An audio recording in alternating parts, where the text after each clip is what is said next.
C'est parti Nicolas, retour sur l'intervention d'hier de François Hollande. Bon, au début, je me dis lundi c'est fini, on n'en reparle plus. Je vois notre président, il fait de la calinothérapie, ça va aller. Je me dis il sait en fait, il est président, il peut pas croire à tout ce qu'il dit, cette histoire de boîte à outils qui va doper la croissance et l'emploi. Et puis là j'ai un choc, mais un vrai choc. Quand il me dit quand j'arrive au mois de mai, je pensais pas que la crise durerait si longtemps.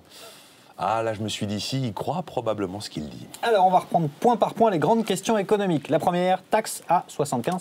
Bon, le symbole est sauf, la mesure est dévitalisée politiquement. Ça va être chaud pour les clubs de Ligue 1, ce sont des entreprises comme les autres. Et puis il n'est pas impossible qu'on commence à assister à des délocalisations de sièges sociaux de grands groupes. Ça fait partie des options.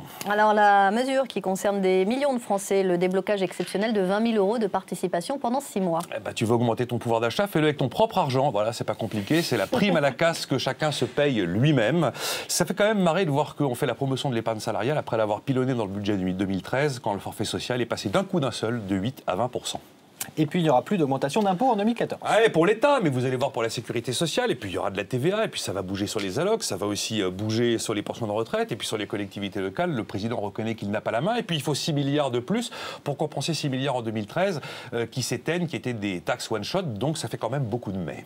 La douloureuse, la réforme des retraites. Écoutez, la gauche qui avait dénoncé une solution sous la droite nous dit que c'est la seule solution aujourd'hui. Évidemment, il faudra bouger les bornes d'âge et allonger la durée de cotisation. L'assurance chômage. Les indemnités chômage doivent favoriser le retour à l'emploi, nous dit le président. C'est une extraordinaire phrase subliminale. Ça veut dire qu'en gros, les indemnités chômage ne doivent plus dissuader de retourner bosser. Donc on va voir ce qu'il y aura derrière. Il a parlé d'un contrat, le mot contrat. C'est devenu un grand classique quand on parle des ACDIC. Alors la baisse de la dépense publique, elle est où? Voilà, où sont les 60 milliards d'euros? Pour l'instant, je ne sais pas. Le président m'a dit que ça allait se faire en regroupant les commandes publiques. C'est un peu court, bien sûr. Il est évident qu'on ne peut pas déboiser avec un coupon. Donc là, pour l'instant, pas vraiment de réponse concrète. La fiscalité des transmissions d'entreprises. Elle va être allégée, la fiscalité des transmissions d'entreprises. Et là, vous en avez certains qui y voient un signe très important. Peut-être le seul signe nouveau d'hier.